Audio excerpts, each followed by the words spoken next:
عليكم ورحمة الله وبركاته. معاكم مطبخ زمان مع سير. ازيكم حبايبي؟ وحشتوني من الفيديو اللي فات.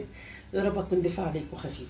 النهارده حبايبي هنعمله فراخ ورز بسمتي، وهنعمله طاجن لحمه. عملت معاكم طاجن اللحمه قبل كده، بس هعمل لكم فيه فكره جديده.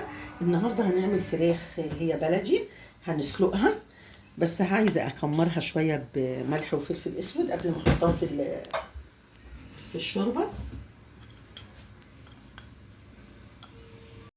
كده. حبايبي انا بشره بصله وحط عليها ملح وفلفل اسود، بس انا قلت لكم قبل كده انا ما بحبش اعمل اي حاجه فيها بالنسبه للفراخ يعني والحاجات دي ما بحطش حاجات كتير. انا كده هدعكها بالبصل، ادخل البصل شويه بصل من جوه كده،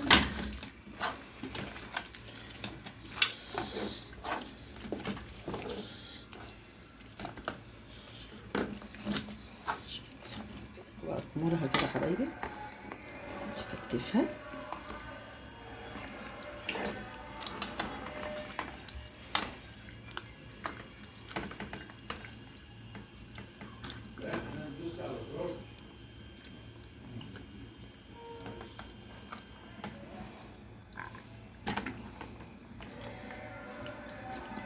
بكتفها. سقيت الفراخ زي ما انتوا شايفين كده، حاسه ان الحله دي تبقى صغيره على الفرخ كبيره.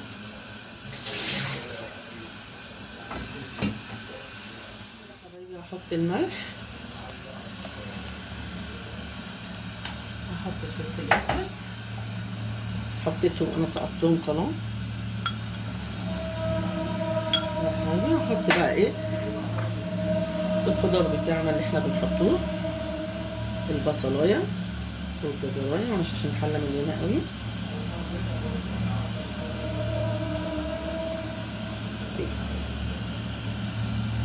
جزرايه، وارجع لكم تاني حبايبي وانا بعمل ايه الرز. حبايبي انا عملت لكم قبل كده برام اللحمه وعملناه كده. النهارده هنعمله بطريقه جديده حلوه. انا عامله حته عجينه، العجينه سهله اي حد يعملها، وحاطه اللحمه في البرام زي ما انتم شايفين اهو، وهغطي البرام بالعجينه كده.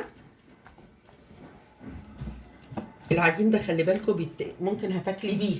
وهنمسك حته سمنه هنفردها على العجينه من فوق، مش ياما، مش عايزين ياما عشان الدهون وكده، بس كده